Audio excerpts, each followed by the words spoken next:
Assalamualaikum warahmatullahi wabarakatuh. Yang saya hormati, Bu Rati Anggoro Wilis, SEMM, selaku dosen pengampu mata kuliah ICT Literasi. Eh, Perkenalkan, saya Aci Mulyani bersama rekan-rekan saya yang bernama Nabila Aulia Putri, Aulia Nur Fadilatus Solihah, dan Siti Robiah Adawiyah.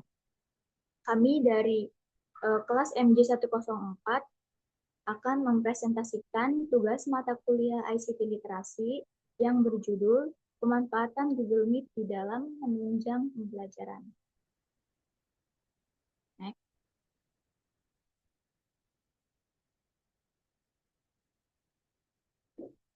Baik, di sini ada latar belakang.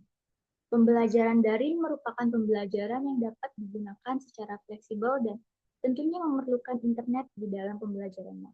Pembelajaran ini memungkinkan pengajar maupun mahasiswa yang diajar dapat melakukan proses pembelajaran meskipun tidak berada di dalam satu tempat yang sama. Dikarenakan teknis pelaksanaan pembelajaran online yang menggunakan media aplikasi ini dan jaringan internet tentunya, sehingga pengajar maupun mahasiswa bisa menggunakan aplikasi ini dan diakses dari rumah masing-masing. Salah satu aplikasi yang dapat digunakan dalam pembelajaran jarak jauh adalah Google Meet. Google Meet ini menjadi salah satu layanan Google tercepat dan bisa menjadi alternatif untuk proses belajar mengajar. Next. Di sini ada sejarah. Untuk sejarah dari Google Meet sendiri, Google Meet sebelumnya dikenal dengan Hangout Meet. Hangout Meet adalah sebuah layanan komunikasi video yang dikembangkan oleh Google. Aplikasi ini merupakan salah satu dari dua aplikasi pengganti Google Hangout, yang lainnya adalah Google Chat. Aplikasi ini juga akan mengganti Google Duo di perangkat seluler. Google Meet dirilis untuk menggantikan Google Duo ataupun Google Chat. Google Meet juga dirilis pada Februari 2017 kemarin, secara resmi meluncurkan Google Meet di bulan berikutnya, berarti bulan Maret. Layanan ini diluncurkan sebagai aplikasi konferensi video yang bisa ditonton hingga 30 peserta maupun lebih. Google Meet menjadi versi yang lebih kuat dibanding dengan Google Hangout, Google Chat, ataupun Google Duo pendahulunya, karena Google Meet mampu ditampilkan pada aplikasi web, aplikasi Android, maupun aplikasi iOS. Next. Nah, di sini ada Project Overview. Project Overview dari Google Meet sendiri adalah platform konferensi video yang dikembangkan oleh Google tentunya. Hal ini memungkinkan pengguna untuk berkomunikasi dimanapun dan kapanpun melalui audio maupun panggilan video, serta terdapat juga beberapa fitur di dalam aplikasi Google Meet seperti berbagi layar, merecord, dan berkolaborasi dalam waktu nyata. Selanjutnya akan dipaparkan oleh Nabila Aulia Putri.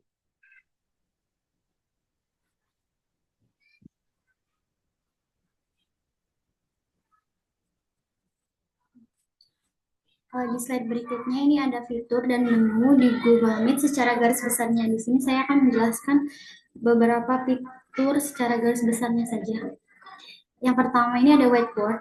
Whiteboard atau papan tulis digital gunanya itu untuk berkolaborasi secara real time. Yang kedua adalah menerapkan latar belakang virtual dan efek visual. Ini tuh gunanya tuh buat mengganti background belakang dan ada beberapa efek visual yang bisa kita gunakan. Terus yang ketiga adalah membuat atau menjadwalkan rapat, bergabung dengan rapat, dan mengontrol rapat. Biasanya fitur ini ada di penyelenggara rapat. Oke, next. Yang keempat ada berbagi layar atau share screen. Ini berbagi layar fitur yang menampilkan konten dari layar ke perangkat lain. Fitur ini sering digunakan sebagai konferensi video untuk berbagi data, mendemonstrasikan proses atau berkolaborasi secara real time. Contohnya seperti kita ini. Terus yang kelima ada teks otomatis, dan yang keenam ada sesuaikan audio dan kamera. Oke, next. Dan ini fitur awal pada penyelenggara rapat. Di sini ada fitur kamera.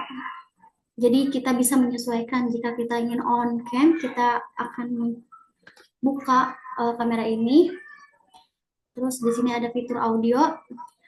Kita bisa menyalakan atau mematikan audio ketika kita ingin bertanya, kita bisa menyalakan. Kalau misalkan kita mau mematikan, bisa matikan. Ini juga untuk ini ada fitur present.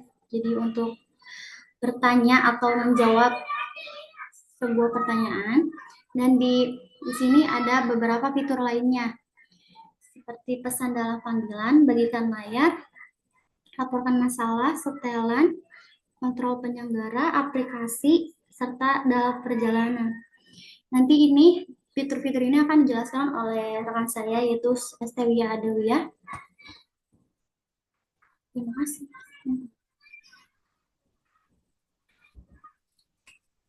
Oke. Untuk fitur dan menu selanjutnya, ada fitur peserta rapat tanpa harus akses izin penyelenggara rapat. Maksudnya, dengan fitur ini, peserta rapat itu bisa bergabung ke rapat Google Meet tanpa meminta izin kepada penyelenggara rapat, atau bisa langsung bergabung gitu ya.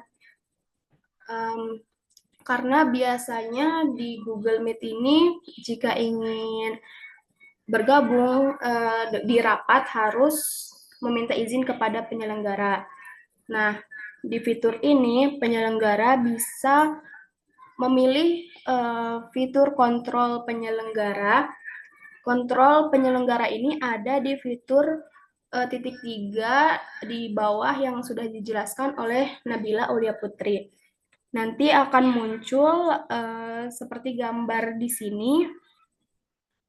Di sini ada ikon-ikon kontrol penyelenggara, ada moderasi rapat. Nah, ikon ini tinggal di-on-kan saja, seperti gambar berikut. Ini tuh belum ya. Ini di gambar ini tuh untuk mengizinkan penyelenggara rapat supaya si peserta rapat ini bisa langsung bergabung. Next.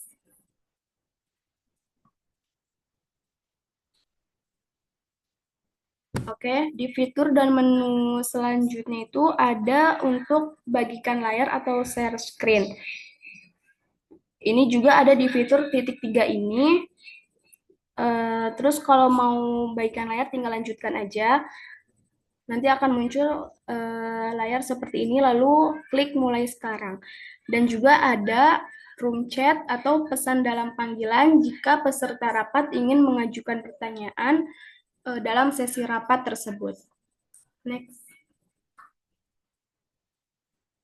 Selanjutnya, ada cara kerja dari Google Meet. Yang pertama itu ada memulai rapat. Jika mengklik Google Meet itu langsung ada memulai rapat, langsung join meeting saja. Yang kedua ada bergabung. Nanti Google Meet akan menyediakan link seperti ini dan langsung klik join saja. Lalu yang ketiga ada menjadwalkan rapat. Bisa membuat rapat di dalam jangka waktu tertentu. Next. Oke, untuk selanjutnya akan dijelaskan oleh Aulia Nurfadilah. Oke, selanjutnya ada kelemahan dari Google Meet. Yang pertama itu ada internet yang tidak stabil. Yang kedua, kurangnya keterampilan teknis pengguna. Yang ketiga, share screen kurang jelas apabila layar diperbesar. Next. Yang keempat, keterbatasan fitur gratis. Di Google Meet ini, fitur gratisnya itu cuma sedikit. Jadi ya kalau ingin nge-record di Google Meet ini harus berbayar. Yang kelima, kapasitas peserta yang terbatas. Dan yang keenam, tidak adanya fitur hemat data sehingga membutuhkan paket data yang banyak jika menggunakan Google Meet. Selanjutnya,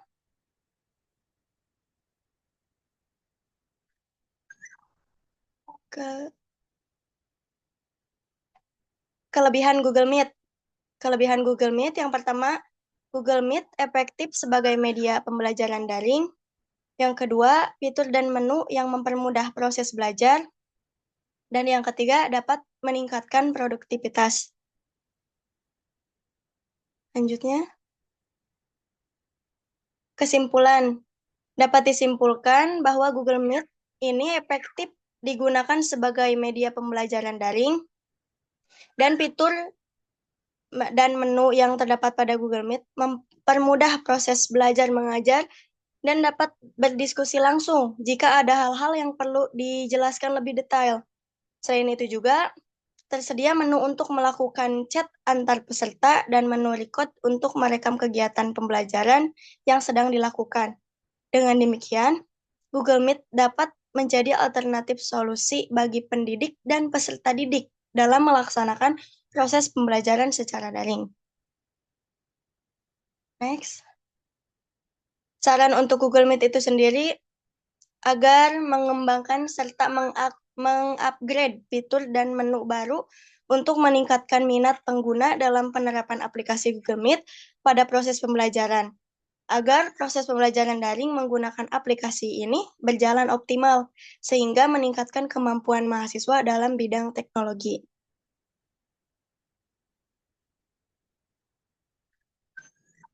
Sekian presentasi dari kami, kurang lebihnya mohon maaf. Wassalamualaikum warahmatullahi wabarakatuh.